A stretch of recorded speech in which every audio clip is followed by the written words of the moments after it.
جو بھی آن حضرت صلی اللہ علیہ وسلم کے متعلق یہ کہتا ہے کہ آن حضرت کو قرآن کے علاوہ میں کوئی الہام ہوا، کو وحی ہوئی، یہ ایک بہت بڑا الزام ہے اس چیز کے اوپر۔ قرآن کے علاوہ آن حضرت صلی اللہ علیہ وسلم کو کوئی وحی، کوئی الہام نہیں ہوا۔ جو کچھ خدا کی طرف سے آن حضرت صلی اللہ علیہ وسلم پر نازل ہوا وہ قرآن میں مذکور ہے، قرآن میں بتا دیا۔ قرآن سے باہر کوئی وحی، کوئی الہام نہیں۔ یہ سراسر بہتان الزام ہے آن حضرت صلی اللہ علیہ وسلم کی ذات پر، چاہے یہ دنیا کی کسی کتاب میں لکھا ہو۔ یہ احمدی حضرات، یہ جماعت احمدیہ چاہے دنیا کی کسی کتاب سے یہ حوالہ دے، سوال یہ پیدا ہوتا ہے کہ کیا آن حضرت صلی اللہ علیہ وسلم نے قرآن کے اندر اس چیز کو لکھوایا؟ کیا قرآن کے اندر وہ مذکور ہے؟ نہیں۔ اگر وہ قرآن میں نہیں ہے تو یہ سراسر بہتان ہے، الزام ہے۔ یہ کوئی حوالہ دیں لیکن وہ چیز قابل حجت نہیں ہے۔ جو وہی ہے، جو آن حضرت پہ نازل ہوا وہ قرآن میں مذکور ہے۔ تو ان کا یہ کہنا کہ آن حضرت کو فارسی زبان میں الہام ہوا سراسر دجل، کذب، جھوٹ ہے، اور لعنت اللہ علی الکاذبین۔ یہ ان کی جرت یہ صرف اس لیے کہ مرزا غلام احمد قادیانی صاحب پر، جو کہ ان کے اپنے ذہنی اختراع تھی اور انہوں نے منسوب کیا کہ انہیں الہام یہ خدا کی طرف سے ہوتے رہے، کبھی فارسی میں، کبھی پنجابی میں، کبھی اردو میں، کبھی عبرانی زبان میں۔ یہ سراسر وہ اپنے ذہنی اختراع سے بنائے ہوئے یہ الہامات کو، ان باتوں کو سچا ثابت کرنے کے لیے انہوں نے منسوب کیا کہ رسول اللہ کو بھی فارسی میں الہام ہوا۔ مرزا صاحب اپنی کتاب چشمہ معرفت کے صفحہ نمبر 218، جو کہ ان کی جلد 23 ہے، اس کے اوپر یہ لکھتے ہیں۔ اب غور کیجئے گا میرے دوست جس نے یہ سوال کیا تھا، وہ غور کرے اس چیز کے اوپر کہ مرزا صاحب لکھتے ہیں یہ بالکل غیر معقول اور بیہودہ امر ہے۔ بیہودہ، آپ اندازہ کیجئے الفاظ پہ کہ غیر معقول اور بیہودہ امر ہے کہ انسان کی اصل زبان تو کوئی ہو اور الہام اس کو کسی اور زبان میں ہو جس کو وہ سمجھ بھی نہیں سکتا، کیونکہ اس میں تکلیف مالا یطاق ہے۔ اب وہ فرما رہے ہیں کہ یہ بیہودہ امر ہے۔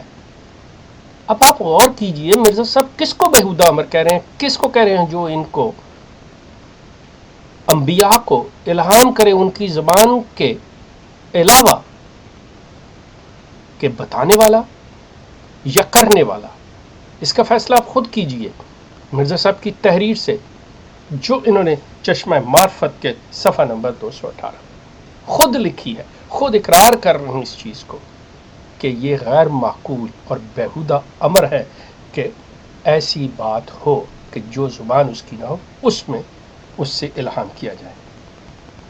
اس کے بعد بات چلتی ہے کہ ایک صاحب نے سوال کیا کہ جی مرزا صاحب کی خوراک کے بارے میں، تو مجیب راشد صاحب فرمانے لگے کہ ان کی جو خوراک تھی وہ انتہائی سادہ تھی اور وہ بہت تھوڑی خوراک کھاتے تھے۔ اب مرزا صاحب کی سادہ خوراک کیا تھی؟ آ جائیے مرزا صاحب کی اپنی سیرت، جس کے بارے میں وہ کہتے ہیں کہ مرزا صاحب کی سیرت کا مطالعہ کرنا چاہیے۔ جو اس پروگرام کے میزبان تھے انہوں نے بھی یہ بات کہی تھی کہ اصل بات جو ہے مرزا صاحب کی سیرت کی اگر کسی نے کرنی ہو تو ان کی سیرت پڑھ کے اور جماعت کی جو کتابیں ہیں ان سے، تو یہ سیرت المہدی ان کے صاحبزادے منجلے بیٹے مرزا بشیر احمد ایم اے صاحب کی لکھی ہوئی ہے۔ اس میں مرزا صاحب کی خوراک کے بارے میں، لباس کے بارے میں، شکل کے بارے میں، عادات کے بارے میں، اطوار کے بارے میں سب کچھ تفصیل سے ہے۔ وہ لکھتے ہیں کہ روٹی آپ تندوری اور چولہے کی دونوں قسم کی کھاتے تھے۔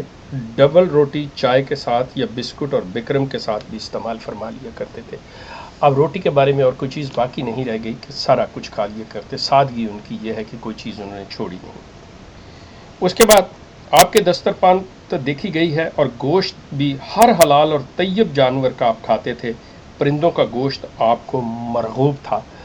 جو بھی طیب جانور تھے، طیب جانور میں گو ایک ایسا آپ جانور ہے جس کو چور جو ہیں وہ چوری کے لیے استعمال کرتے ہیں، جس طرح یہ اینکر ہوتا ہے اس طرح اس جانور کو رسہ باندھ کے دیوار پر دیتے ہیں، یہ دیوار کے ساتھ چمٹ جاتا ہے۔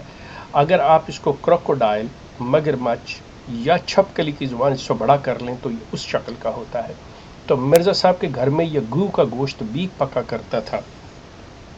اس کے سامنے میں اسی سے سیرت المہدی سے اس کا حوالہ ہے کہ حضور کے سامنے ایک دفعہ گو کا گوشت پیش کیا گیا، مگر آپ نے فرمایا جائز ہے، جس کا جی چاہے کھا لے، مگر چونکہ رسول کریم نے کراہت فرمائی ہے اس لیے میں نہیں کھاتا۔ مطلب مرزا صاحب نے نہیں کھایا لیکن اس کو جائز قرار دیا، اور ان کے گھر والے کھاتے تھے۔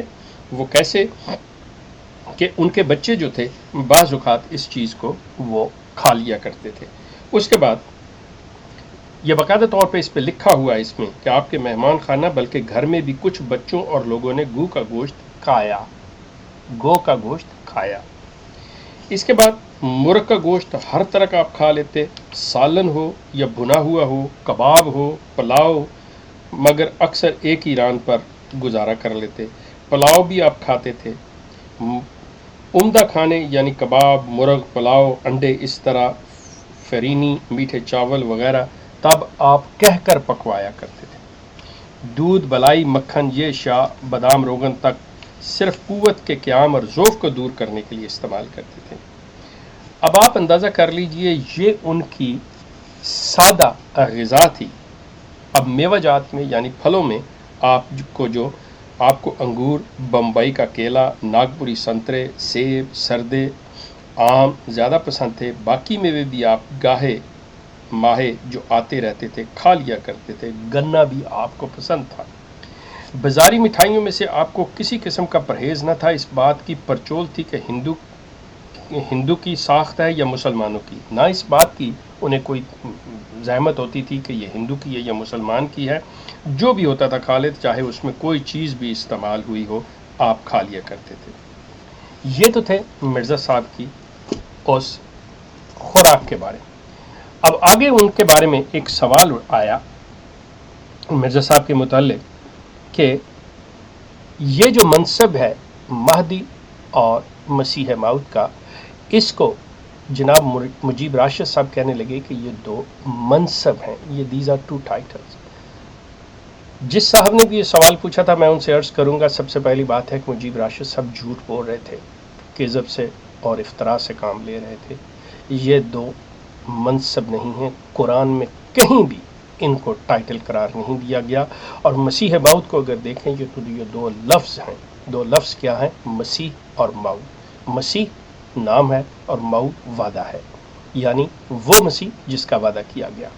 اور مہدی جو ہے وہ کسی بھی ہدایت یافتہ کو مہدی کہتے ہیں۔ یہ کوئی ٹائٹل نہیں ہے، کوئی منصب نہیں ہے کہ کوئی آئے گا تو ایسا ہوگا وہ ویسا ہوگا۔ نو، ٹائٹل جو ہے قرآن کے اندر نبی اور رسول کا ٹائٹل ہے۔